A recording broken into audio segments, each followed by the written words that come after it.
عورت جب بیٹی ہوتی ہے تو باپ کے لیے جنت کا دروازہ کھلواتی ہے، بیوی بنتی ہے تو اپنے شوہر کا آدھا دین مکمل کرواتی ہے، اور جب ماں کے درجے پر فائز ہوتی ہے تو جنت اس کے قدموں تلے رکھ دی جاتی ہے۔ اس معاشرے میں عورت کا مرتبہ کیسے بلند ہو سکتا ہے جہاں مردوں کی لڑائی میں گالیاں ماں بہن کی دی جاتی ہیں؟ عورت کو محبت کم دو گے تو وہ سمجھوتا کر لے گی، لیکن عزت نہیں دو گے تو وہ اندر سے مر جائے گی، پھر چاہے لاکھ کوشش بھی کر لو وہ دل تک نہیں پہنچنے دے گی۔ سر پر دوپٹہ رکھنے سے عورت اللہ کی رحمت کے سائے میں رہتی ہے۔ حیا بڑی دولت ہے، اور جو عورت اس کو سنبھال سنبھال کر چلتی ہے کبھی کنگال نہیں ہوتی، نہ حسن کے معاملے میں نہ کشش کے معاملے میں۔ عورت کی بدصورتی یہ ہے کہ ہر کوئی اس کی خوبصورتی کو دیکھے۔ عورت کتنی بھی بہادر ہو، کتنا بھی ضبط کرنا جانتی ہو، مگر وہ ایک نگاہ ایسی ضرور چاہتی ہے جو دیکھتے ہی جان لے کہ آنکھیں تھکن سے لال ہیں یا ضبط سے۔ عزت عورت کو دیے جانے والے تحفوں میں سب سے اہم تحفہ ہوتا ہے، مگر اتنا قیمتی تحفہ دینا ہر مرد کے بس کی بات نہیں۔ عورت کو کوئی کام نہیں تھکا پاتا، رویے تھکا دیتے ہیں۔ عورت کو کمزور سمجھنے والے مرد یہ کیوں بھول جاتے ہیں کہ اس طاقتور مرد کو بھی عورت ہی پیدا کرتی ہے، آسمان سے نہیں ٹپکتا۔ عورت کی قسمت کا انحصار اس کی خوبصورتی یا تعلیم پر نہیں بلکہ اس کی زندگی میں شامل ہونے والے مرد پر ہوتا ہے۔ وہ جھونپڑی جہاں عورت مسکراتی ہے اس عالیشان محل سے بہتر ہے جہاں عورت روتی ہے۔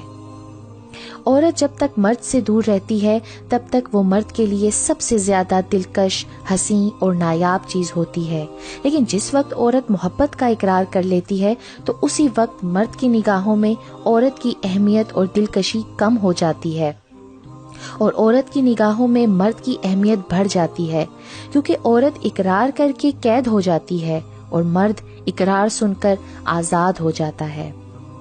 عورت کی شوخیاں، شرارتیں، منمانیاں اور غیر ذمہ داریاں ماں باپ کے گھر ہی ہوتی ہیں۔ سسرال میں عورت کی تربیت اور صبر کا امتحان ہوتا ہے۔ جب کوئی عورت یہ کہے اس دنیا کے سبھی مرد برے اور بے وفا ہیں تو اس کا مطلب یہ نہیں کہ اس نے سارے مردوں کو آزما لیا ہے، اس کا مطلب یہ ہے کہ جس مرد کو اس نے آزمایا تھا وہ اس کی ساری دنیا تھا۔ عورت کو کبھی کمزور نہ سمجھو۔ مرد کی اونچی آواز عورت کو ڈرا دھمکا سکتی ہے، لیکن عورت کی خاموشی مرد کی بنیادوں تک کو ہلا سکتی ہے۔ اللہ تعالیٰ نے عورت کو مرد کی پیشانی سے نہیں بنایا کہ وہ مرد پر حکمرانی کرے، نہ اس کو پاؤں سے پیدا کیا کہ وہ اس کی غلامی کرے، بلکہ اس کو پسلیوں سے پیدا کیا گیا کہ وہ اس کے دل کے قریب ہو۔ عورت کے متعلق مشہور ہے کہ عورت کو راز نہیں رکھنا آتا، لیکن حقیقت یہ ہے کہ اگر عورت کو راز رکھنا نہ آتا تو کوئی مرد سر اٹھا کر نہ جی سکتا۔ اللہ پاک نے عورت میں خاص گن رکھا ہے، یہ محبت کو بھول جاتی ہے مگر دی گئی عزت کو نہیں۔ حضرت محمد صلی اللہ علیہ وآلہ وسلم نے فرمایا، یہ جان لو کہ یہ عورتیں اپنے شوہروں کے ہاتھوں خدا کی امانت ہیں، اس لیے مرد حق نہیں رکھتا کہ انہیں کوئی ضرر یا نقصان پہنچائے اور ان کے حقوق کو پامال کرے۔ ایک عورت جو اپنے دل کو پھر سے محبت کے لیے کھول دے جبکہ اس کا دل ٹوٹ چکا ہو، یقین جانو تم اس سے زیادہ بہادر عورت کہیں نہیں دیکھو گے۔ عورت کسی کام میں ماہر ہو نہ ہو لیکن اندھا اعتماد کرنے میں بے حد ماہر ہوتی ہے۔ حیا اور وفا جس عورت میں ہو اس عورت سے بڑھ کر کوئی عورت خوبصورت نہیں ہو سکتی۔ جب عورت پردہ کرتی ہے تو وہ حقیقتاً $170 بلین کی فیشن انڈسٹری پر لعنت بھیجتی ہے۔ عورت درد سہ لیتی ہے مگر اپنی توہین نہیں۔ آنسو اس کی تکلیف میں اتنے نہیں نکلتے جتنے اسے وہ الفاظ رلاتے ہیں جس میں اس کی توہین کی گئی ہو۔ شاید اسی لیے لوگ عورت کو کمزور سمجھتے ہیں کیونکہ وہ الفاظوں سے آسانی سے ٹوٹ جاتی ہے۔ اسلام میں 2 روٹی اور 2 جوڑے کپڑے دینے پر مرد کو عورت پر حاکم قرار نہیں دیا گیا۔ یہ 2 روٹی اور 2 جوڑے وہ اپنے باپ کے گھر زیادہ عزت اور مان سے لیتی تھی۔ اسلام نے مرد کو عورت کے نان نفقے کے ساتھ ساتھ اس کی عزت اور حرمت کی بھی ذمہ داری دی ہے۔ عورت کو مرد جب اپنی بے رخی اور بے توجہی سے کھو دیتا ہے تو پھر کہتا پھرتا ہے کہ عورت میں وفا نہیں ہوتی۔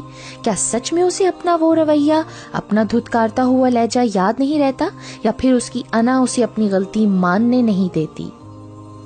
عورت ناز سے گوندی گئی ہے اور نیاز کی حقدار ہے۔ حضرت عائشہ صدیقہ رضی اللہ تعالیٰ عنہا بھی روٹتی تھیں کہ سرور کائنات صلی اللہ علیہ وسلم منائے، اور منایا جاتا تھا۔ یہ عورت کا حق ہے اور مرد کا فرض ہے۔ محبت کے قرض ایسے ہی لٹائے جاتے ہیں۔ عورت کے کردار کی مرد کو کتنی فکر ہوتی ہے، اتنی فکر اگر وہ اپنے کردار کی کرے تو کتنی عورتیں بد کردار کہلانے سے بچ جائیں۔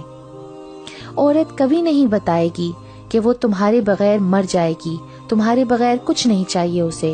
عورت ساری عمر پہیلیوں میں ہی بات کرتی آئی ہے۔ شادی ناکام کسی بھی وجہ سے ہو، کامیاب اکثر عورت کی وجہ سے ہی ہوتی ہے۔ ایک بری عورت بے شمار مردوں کو گمراہ کر سکتی ہے، لیکن بے شمار مرد ایک نیک عورت کو گمراہ نہیں کر سکتے۔ تم عورت کی قربانی کی بات کرتے ہو، اپنے ماں باپ کو چھوڑ کر تمہارے پاس آتی ہے، کیا تم چھوڑ سکتے ہو اپنا گھر، اپنے طور طریقے، اپنا رہن سہن؟ ہرگز نہیں۔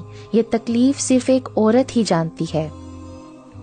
مرد کا خوش مزاج رویہ عورت کو کبھی بوڑھا نہیں ہونے دیتا۔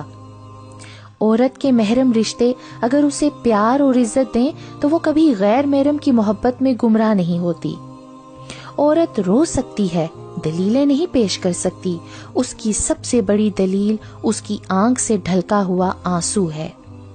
جو لوگ کہتے ہیں عورت کا کوئی گھر نہیں ہوتا، صریحاً غلط کہتے ہیں۔ در حقیقت عورت کے بغیر کوئی گھر نہیں ہوتا۔